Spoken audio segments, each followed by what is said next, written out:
आखिरी दौर है। 273 तो के ऊपर आएंगे, नीचे नहीं आएंगे। खड़गे साहब ने तो अपना भी प्रचार नहीं किया, उन्होंने तो एक परिवार का ही प्रचार किया है।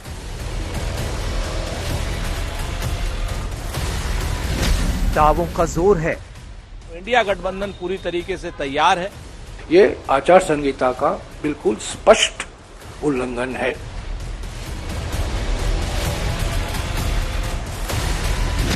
ध्यान का शोर है। ये नाटक क्यों? आप अपने घर में पूजा करो। ये बहुत बेशर्मी की बात है। नरेंद्र मोदी जी एक साधक आदमी है, 40 घंटे साधना करते हैं तो उसका सम्मान होना चाहिए।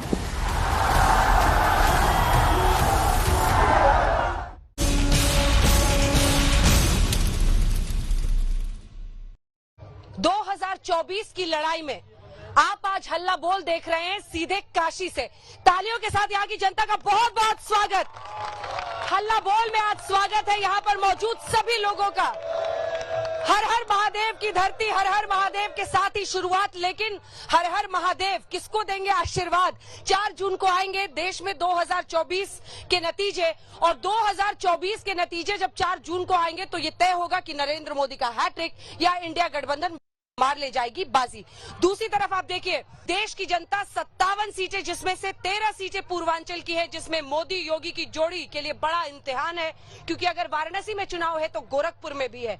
गठबंधन के लिए भी इम्तिहान है, क्योंकि मिर्जापुर सीट से अनुप्रिया पटेल हैं। तो वहीं दूसरी तरफ 8 सीटें जो बिहार में पिछली बार जीती थी एनडीए ने, वहां पर भी चैलेंज बड़ा है कि क्या उन 8 सीटों पर वो जीत बरकरार। अगर ये सीटें फिसलती हैं तो फिर 400 पार के दावे का क्या होगा?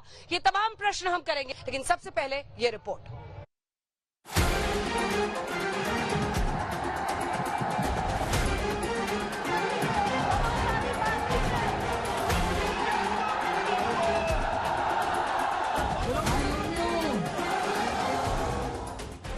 बस कुछ घंटे और फिर शुरू होगा मतदान का आखिरी दौर।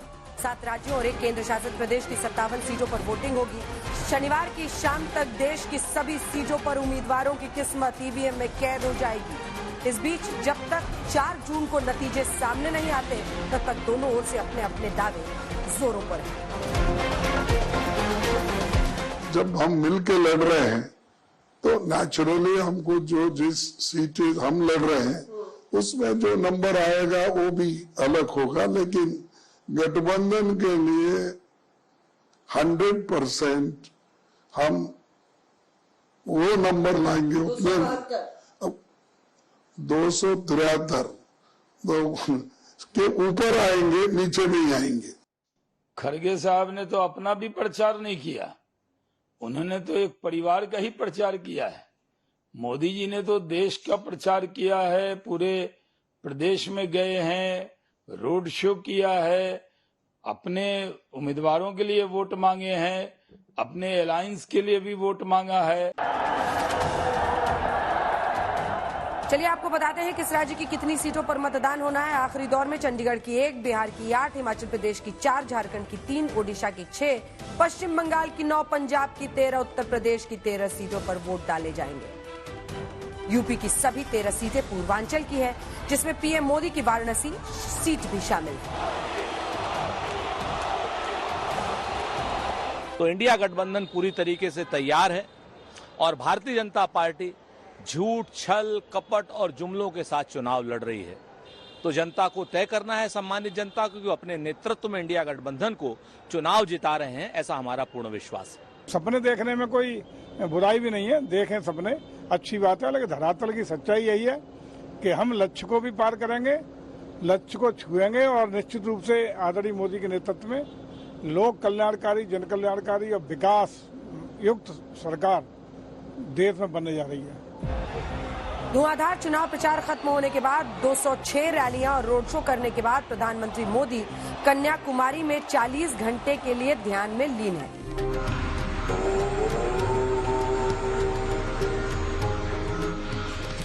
गुरुवार की शाम कन्याकुमारी पहुंचने के बाद उन्होंने देवी भगवती अम्मन मंदिर में विधि विधान से पूजा की। फिर समंदर के बीच बने रॉक मेमोरियल पहुंचे, फिर ध्यान में लीन हो गए। इधर पीएम मोदी के ध्यान को लेकर सियासी घमासान मचा हुआ है।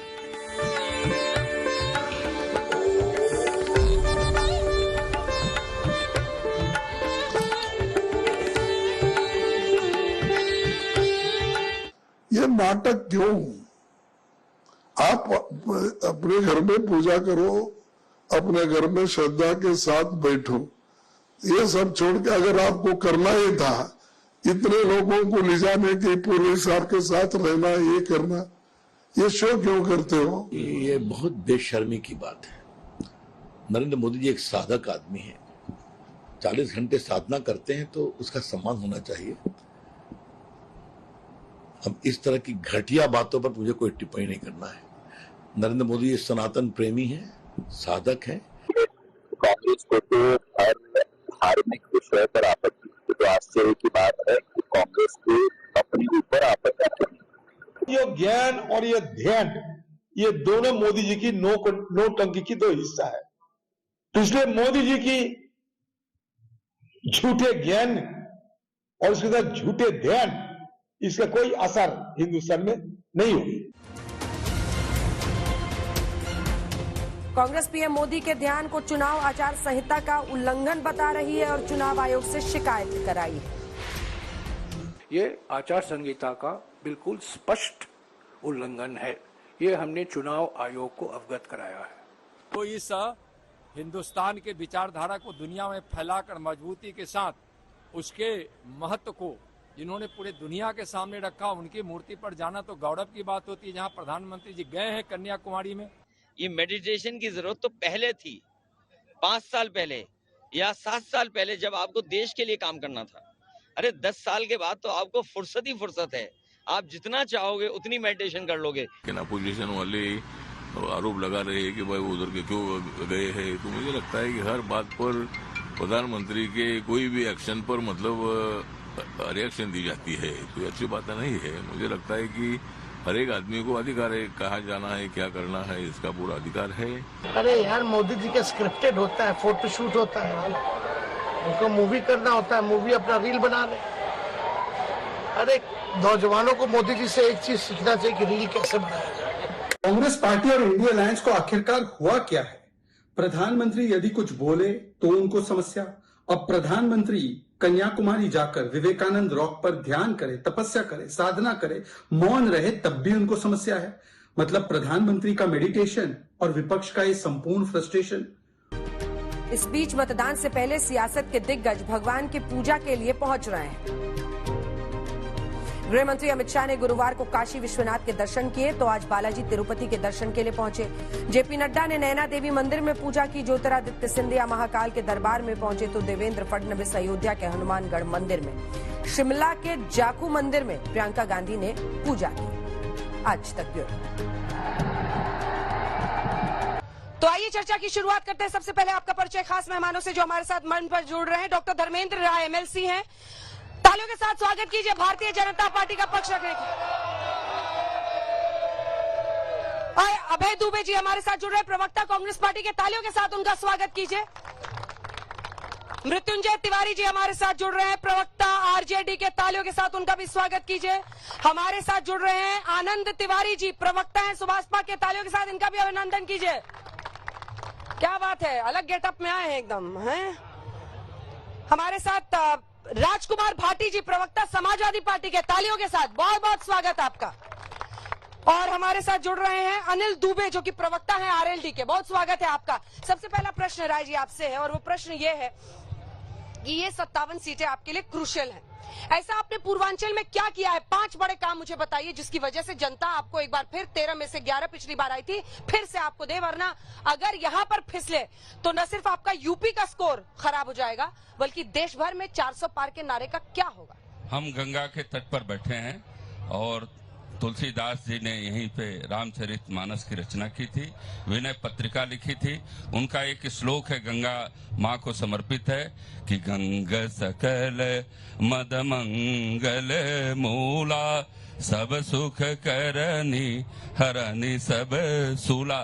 सब दुखों का नाश करने वाली माता गंगा, बाबा विश्वनाथ। आज बाबा विश्वनाथ का दरबार सज गया है, संवर गया है, निखर गया है। करोड़ों करोड़ों यह आध्यात्मिक चेतना का केंद्र है काशी, जहां बाबा विश्वनाथ की नगरी जो वर्षों से एक आक्रांता ने तोड़ा था जब औरंगजेब ने, तो मोदी जी अहिल्याबाई होलकर के बाद दूसरे हमारे यशस्वी प्रधानमंत्री काशी के सांसद नरेंद्र मोदी जी ने विश्वनाथ मंदिर को संवारा है, निखारा है। आज दुनिया के लोग आ रहे हैं। हम कहें गरीब के आंसू आदरणीय मोदी जी ने पोंछे हैं, तो आप गांव में जाइए। आज लखपति स्वरोजगार से हमारी महिलाएं, हमारी नारी शक्ति आज लखपति दीदी कहला रही हैं, ड्रोन दीदी कहला रही हैं। आज अगर बुनकर, यह काशी बुनकर का बहुत बड़ा केंद्र है, तो आज टीएफसी जो 550 करोड़ रुपए से बना हुआ है, 2014 में आदरणीय मोदी जी प्रधानमंत्री होते हैं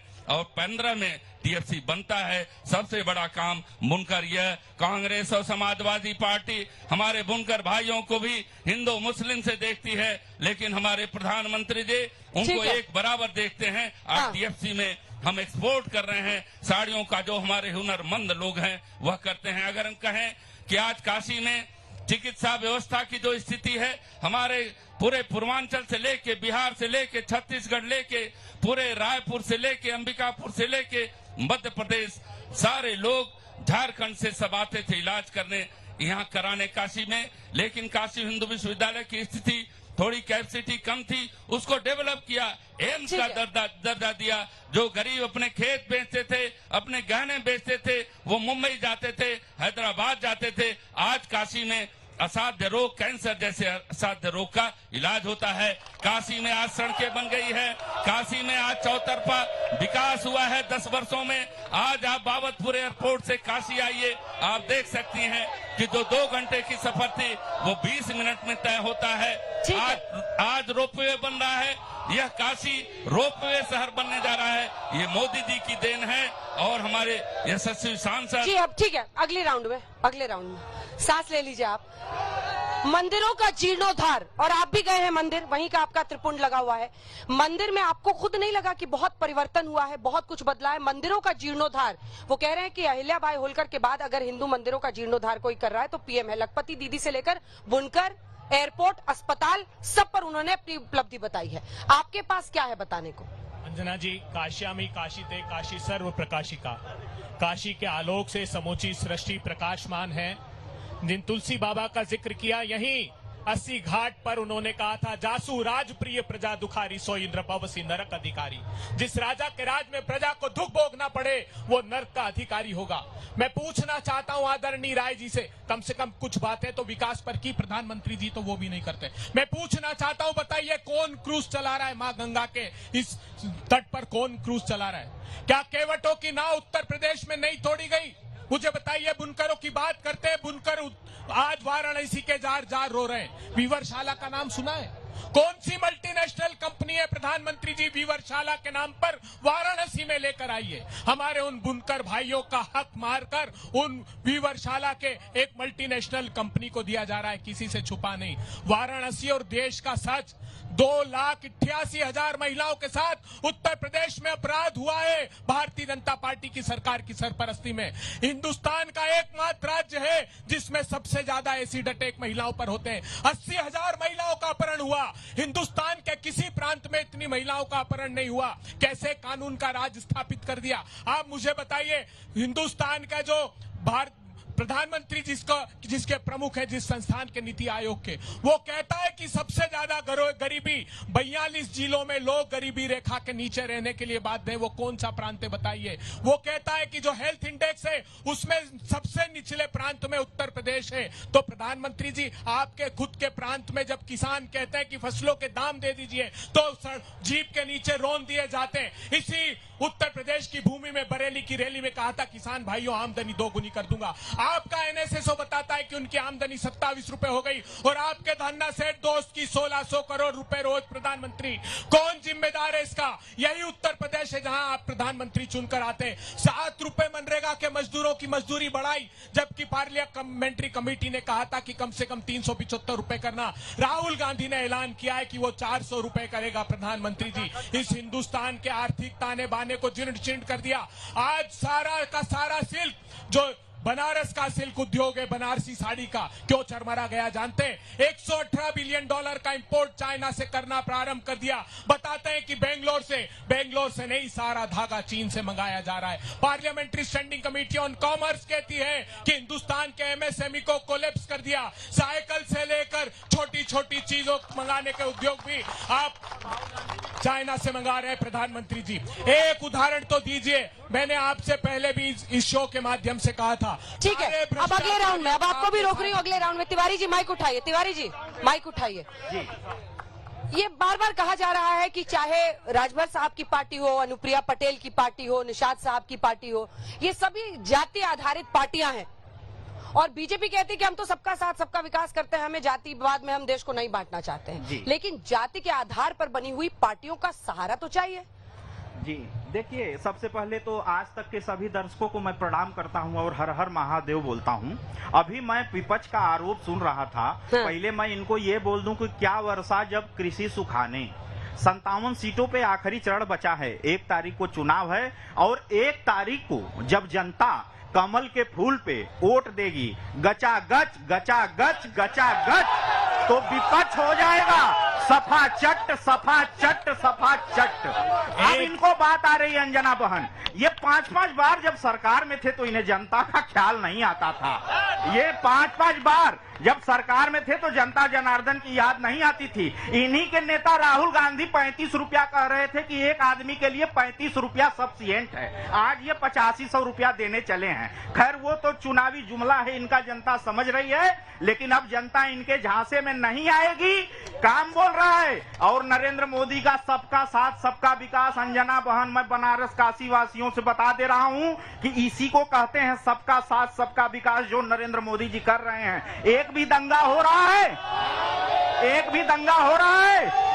आज हम लोग यहाँ डर के बैठे होते कि कहीं से बम ना आ जाए, और आज हम लोग एकदम निश्चिंत घूमते हैं बनारस में। एक भी स्टारसन की घटना आ रही है, एक भी आ रही। इस बनारस में स्टारसन का हब हुआ करता था। तिवारी जी, हाँ, अगले तिवारी जी के पास चलते हैं। तिवारी जी, 8 सीटों पर बिहार में भी मुकाबला है और वहां की लड़ाई मुश्किल है, क्योंकि देखिए पिछली बार भी जब बीजेपी जेडीयू का गठबंधन होता है तो आप लोग फिसल जाते हैं।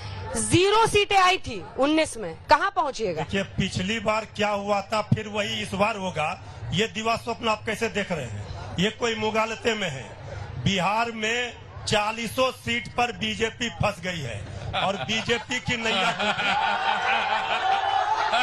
अब ये 8 सब हंस रहे हैं। क्यों हंस रहे हैं? इसलिए हंस रहे हैं। कॉन्फिडेंस मैम, उनका कॉन्फिडेंस देख के मैम। रिजल्ट एग्जिट पोल का तो पता नहीं, लेकिन कॉन्फिडेंस, आपस में लड़ रहे हैं, बात कर रहे हैं कि उस पे गिर जा रहे स्टेजेस, फिर भी कॉन्फिडेंस आसमान फाड़ रहा है मैम। कॉन्फिडेंस देखिए, कॉन्फिडेंस जो है आपको ये दिख रहा है तो रिजल्ट भी दिखेगा। थोड़ा धैर्य रखिए, 4 तारीख तक, 5 तारीख इंतजार कीजिए।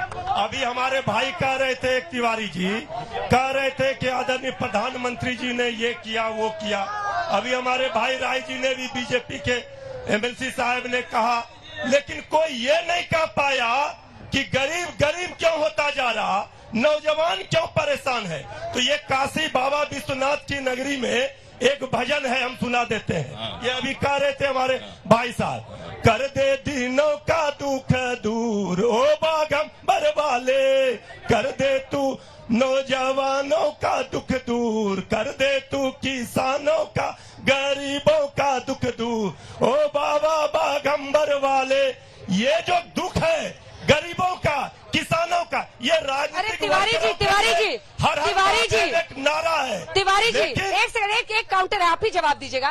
पीएम कहते हैं लेकिन आपकी पार्टियों को तो 3 नौजवानों की चिंता है, एक आपके नौजवान, एक इनके नौजवान, एक उनके नौजवान। ये नौजवान, उससे आगे पार्टी बढ़ ही नहीं पाई। ये देश, ये 21वीं सदी का भारत नौजवान चलाएगा। और नौजवानों के कंधों पर जो जिम्मेवारी है, तो आदरणीय प्रधानमंत्री जी धमकी देकर जा रहे हैं कि तेजस्वी यादव जी को जेल भेज देंगे। अरे गुजरात समझे क्या आप? बिहारी है, बिहार है, वो भ्रष्टाचारी कहीं भी रहेंगे। मैं जवाब लूंगी, मैं जवाब लूंगी। बिहार को किसी ने चुनौती दिया और दिखाई तो गुजरात के आश्रम में 4 जून के बाद नजर आएंगे, उनको याद रख लेना चाहिए। इसलिए ये सब गिदड़ भपकी से बिहारी नहीं डरते हैं। अंजना जी आप तो खुद बिहारी है। भाटी साहब, सवाल है कि यहाँ पे तो नौजवानों की चिंता है, आपकी पार्टी को भी एक नौजवान जी की चिंता है, इनकी पार्टी को भी, इनकी पार्टी को, बात चुपती है, लेकिन यही सच्चाई है। अभी राय साहब ने विनय पत्रिका का एक श्लोक सुना के शुरुआत की, दुबे जी ने रामचरितमानस की चौपाई सुनाई, मैं भी गोस्वामी तुलसीदास जी के कवितावली का एक छंद से शुरू करता हूँ। उन्होंने लिखा कि खेती न किसान को, बनिक को ब्याज नहीं, भिखारी को भीख नहीं, चाकर को चाकरी, जीव का विहीन लोग सीधमान सोच बस, एक कहे दूसरे से कहां जाई क्या करी। आज माननीय मोदी जी ने 10 साल में इस देश की हालत ये कर दी है कि जीव का विहीन लोग सीधमान सोच बस, कहे एक एकन सो कहां जाई क्या करी। परीक्षा उसके वो निकाली जाती है, वैकेंसी निकाली जाती है, नौजवान बड़े मेहनत से तैयारी करते हैं, फिर परीक्षा के दिन रेलों की छतों पे लद के जान पे खेल के परीक्षा केंद्र पहुंचते हैं, वहां जाके पता चलता है पर्चा आउट हो गया और अपना जो निराशाजनक तरीके से वापस चले आते हैं। और एक पर्चा आउट नहीं हुआ है, पर्चा आउट हो रहे हैं ठका ठक। जो भी परीक्षा आ रही है उसी के पर्चे आउट हो रहे हैं। हमें चिंता इन नौजवानों की है। इसमें भी जरा बताइए, जो खटाखट ये पेपर लीक जो होता है, ये लोग चोरी करते थे, सिनाजोरी भी करते थे। इनकी चोरी ये थी कि कंप्यूटर में ये राजनीति का सबसे घटिया रास्ता है कि राम का नाम है तो इन्होंने ये सांप्रदायिक आधार पे ये विभाजन कराने वाले लोग, समाजवादी पार्टी के भ्रष्टाचार से युवा त्रस्त हो गया था। आज पारदर्शिता है योगी जी की सरकार में। अगर कहीं एक गलती होती है तो पुनः उसको सुधार करके, युवाओं का हक नहीं। चैलेंज है मेरा, अगर कोई युवा कह दे कि कोई बेईमानी किया इस सरकार ने, पूरी पारदर्शिता के साथ अंजना जी, पेपर लीक को रोकना किसकी जिम्मेदारी है? एक सेकंड, पेपर लीक को रोकना किसकी जिम्मेदारी है? लेकिन उस पर सख्त कार्रवाई भी करते हैं, उनको जेल भेजते हैं ऐसे। लेकिन इनके समय में जो गड़बड़ियां थी उस पर ये पर्दा डालते थे, हम पर्दा नहीं डालते।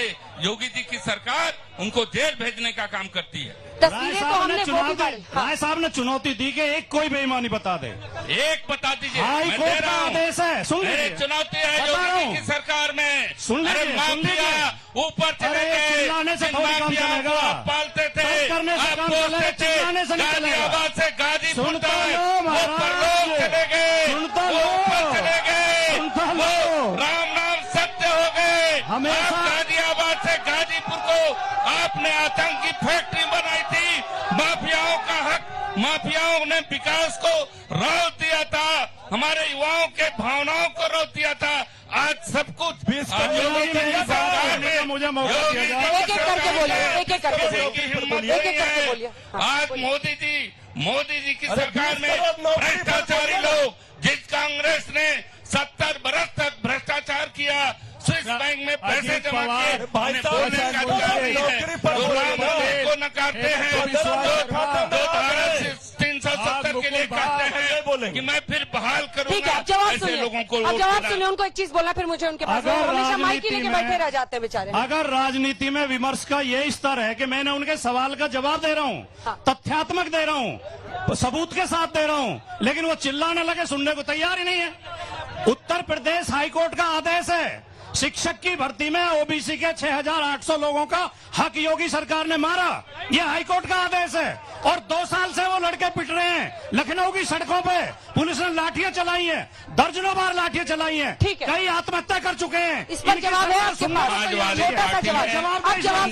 जिन प्राइमरी स्कूल के अध्यापकों ने लाठियां खाई हैं, उनके जख्म अभी सूखे नहीं हैं। भाटिया साहब, अभी जिन्होंने लाठियां खाई हैं, गोली खाई हैं, उनके जख्म सूखे नहीं हैं। आप नैतिकता की बात नहीं कर सकते। मैं बार बार कह रहा हूं कि समाजवादी पार्टी, कांग्रेस पार्टी नैतिकता की बात नहीं करती, जो राम विरोधी हैं। आप मंदिर नहीं जाते हैं, आप बाबा विश्वनाथ नहीं जाते हैं। आप आज जिस देश में आप कहते हैं कि आरक्षण जो बाबा साहब ने बनाया है, आप गरीबों का, दलितों का मार करके एक वर्ग को देना चाहते हैं, एक वर्ग को देना चाहते हैं। ये हम मंजूर नहीं, मोदी जी मंजूर नहीं करेंगे कि हमारे ओबीसी का आरक्षण मार के आप किसी और को दे दीजिए, कतई स्वीकार नहीं है। हो गया, भाषण का मंच नहीं है ये। आप 2000 अब तो लास्ट फेज की वोटिंग होने वाली है, प्रचार खत्म। आपको लगता है कि अब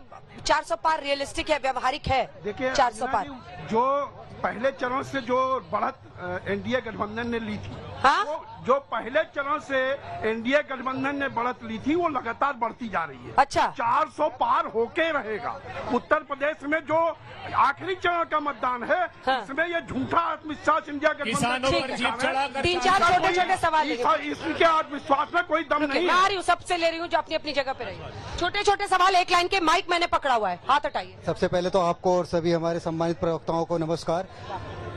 मेरा प्रश्न दोनों पार्टियों से, चाहे वो इंडिया प्रश्न पूछिए सर, जल्दी से पूछिए। इंडिया अलायंस हो चाहे एनडीए अलायंस हो, बेरोजगारी, महिला सशक्तिकरण और रोजगार, ये जो आर्मी में योजना आई है अपनी अग्निवीर, भर्ती पेपर लीक, इन सब पे चर्चा कब होगी? आपस में लड़ने से क्या हम लोग ये इनकी झगड़ा देखने आए हैं?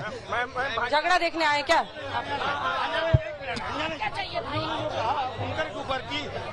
ये सर का सवाल था कि पेपर लीक हो जा रहा है, बार बार पेपर लीक हो जा रहा है। इसके पहले पेपर लीक हो जाता था तो लोगों को पता भी नहीं चलता था, एक ही समाज की भर्ती हो जाती थी। इस बार लीक हो रहा है, पता तो चल रहा है कि पेपर लीक हो रहा है। कम से कम लोगों को जानकारी, सही लोग चुन के तो जाएंगे, और कम से कम गलत लोग नहीं जा पा रहे, अच्छी बात है। कम से कम अंजना जी, मेरा क्वेश्चन समाजवादी पार्टी कांग्रेस। एक सेकंड प्लीज, फिर आप लोग सवाल कैसे सुनेंगे? 2004 से 2014 में कांग्रेस भी रही, सपा भी रही। 5 काम गिनाते बनारस के लिए, उन्होंने क्या किया 2004 से 2014? ये सपा भी कर सकते, कांग्रेस भी कर सकते। भाटी साहब या अभय दुबे जी? अंजना जी, पहले तो ये बात जो इस नौजवान ने पूछी थी कि ये कहते कि हम, प्रधानमंत्री कहते 3 युवाओं के लिए चिंतित हैं। प्रधानमंत्री जी सिर्फ 2 बुजुर्गों के लिए चिंतित हैं, अडानी और अंबानी। अरे 5 काम तो हम लोग 5 काम गिनाइए, 5 काम 5 काम गिनाइए भाई, 5 काम गिनाइए। 15 करोड़ किसान, 15 करोड़ 5 काम गिनाइए पहले। 15 करोड़ किसानों को जमीन का अधिकार दिया, 80 करोड़ किसानों को भोजन का अधिकार दिया, 10 करोड़ आदिवासियों को जल जंगल जमीन का अधिकार दिया, करोड़ों बच्चों को शिक्षा का अधिकार दिया, पारदर्शिता के लिए सूचना का अधिकार दिया। एक प्रांत बताइए भारतीय जनता पार्टी का जहां पेपर लीक न होता हो। गुजरात में 2014 से लगातार पेपर लीक है, हरियाणा में 28 पेपर लीक हो गए, उत्तर प्रदेश में 10 से ज्यादा पेपर लीक हो गए, मध्य प्रदेश में 23 भर्ती परीक्षा पेपर लीक हुए। ये आपका काम है 5 काम, ये आपका 5 काम है। बच्चों का भविष्य ठग लिया आपने। 5 काम आपका है। देखिए, वाराणसी के इंफ्रास्ट्रक्चर डेवलपमेंट के लिए JNURM के मिशन से हमने काम किया। अंजना जी, वाराणसी में इनसे पूछिए। अच्छा, 1 मिनट, वाराणसी का आपका कहना है विकास नहीं हुआ? कितने साल से महापौर यहाँ पर वाराणसी में भाजपा का है? पूछिए इनसे, पूछिए भारतीय जनता पार्टी का महापौर कितने वर्ष से वाराणसी में है। अगर विकास और संरचना का नहीं किया तो भारतीय जनता पार्टी के लोगों ने नहीं किया। पूछिए कितने साल से भारतीय जनता पार्टी की राज्य में सरकार है, कितने साल से केंद्र में सरकार है, प्रधानमंत्री ने क्या दिया बताइए भारतीय जनता पार्टी के? जवाब दीजिए। वाराणसी पर उनका स्पेसिफिक सवाल है। शांति, हम जवाब दें। आपको एक रहस्य बता दें आदरणीय अंजना जी, कि आदरणीय मोदी जी जब 14 में हुए, 17 तक हमारी सरकार नहीं थी। एक अधिकारी ने, सुन लीजिए, बात सुनिए, ये रहस्य पूछ लीजिएगा अखिलेश जी से। एक उन्हीं की सरकार में मंत्री थे, उन्होंने काशी विश्वनाथ मंदिर के लिए एक प्रस्ताव तैयार किया था। उस सरकार ने कहा कि हम करेंगे तो एक वर्ग नाराज होगा। वो कूड़ेदान में चला गया था। आदरणीय मोदी जी, योगी जी की जब सरकार आई है तब काशी विश्वनाथ मंदिर सज गया है। आपको शर्म आनी चाहिए। आपको हिंदू वोटों में जातियां चला के विभाजन करना चाहते हैं। आप देश को किस ओर ले जाना चाहते हैं। आप हिंदू में जातियां देखते हैं। आप हिंदुओं में जातियां देखते हैं। आपको शर्म नहीं आती है। आप जातिवाद का नारा करते हैं। धर्म का आप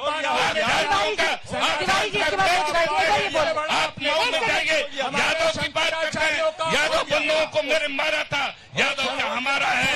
यादव का उत्तर प्रदेश में इस काशी में चले जाइए। घर घर का यादव। आप यादव करते हैं। यादव मेरा है, दलित मेरा है, सारा समाज मेरा है।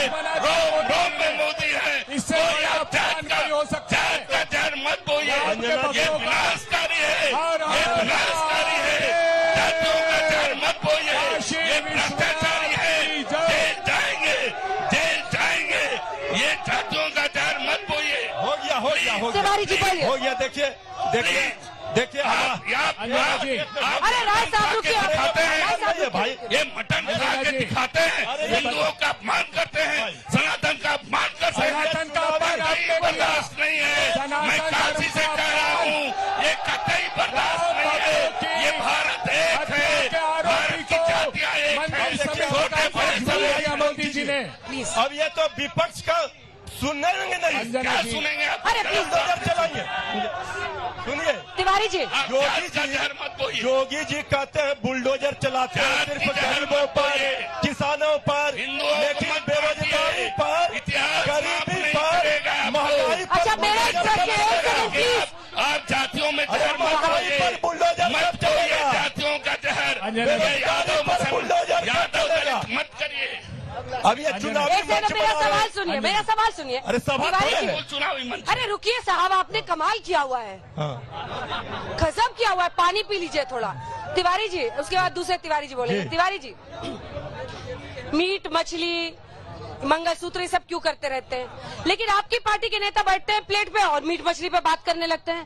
तो आप लोग क्या उन्हीं के नैरेटिव को और आगे बढ़ाते हैं? रोज उस पर रोज चर्चा क्यों? थोड़ा विरोधियों को मिर्ची लगती है, इसलिए हम लोग ये सब करके दिखाते हैं।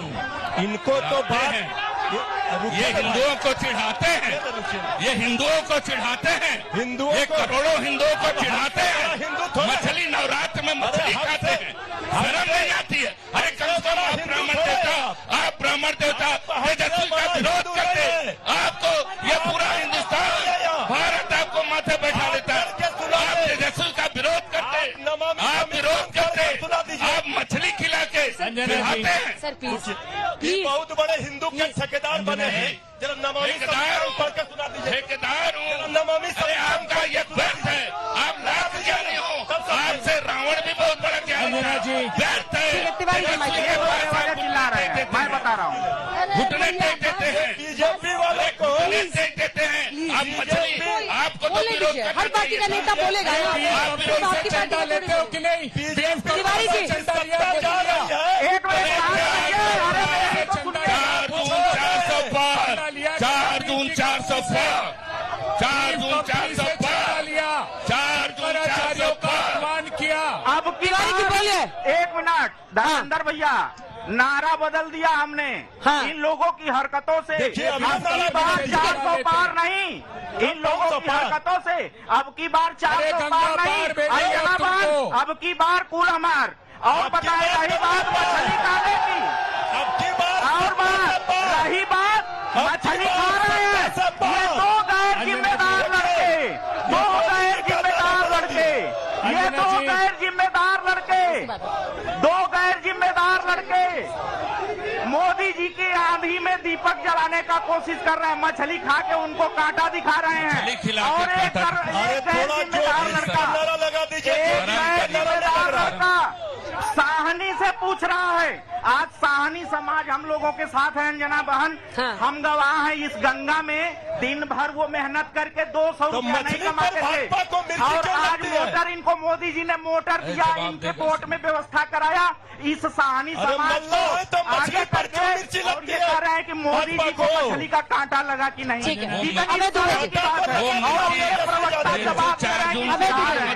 मछली खा के ठीक है, अब जवाब सुनिए, बोलिए। अंजना जी देखिए, मैं पूछना चाहता हूँ, राम भक्तों का अपमान किसने किया? जो आरोप लगाते थे कि सरयू का पानी लाल कर दिया, हत्या का आरोप जिस पर लगाया, उस आदमी को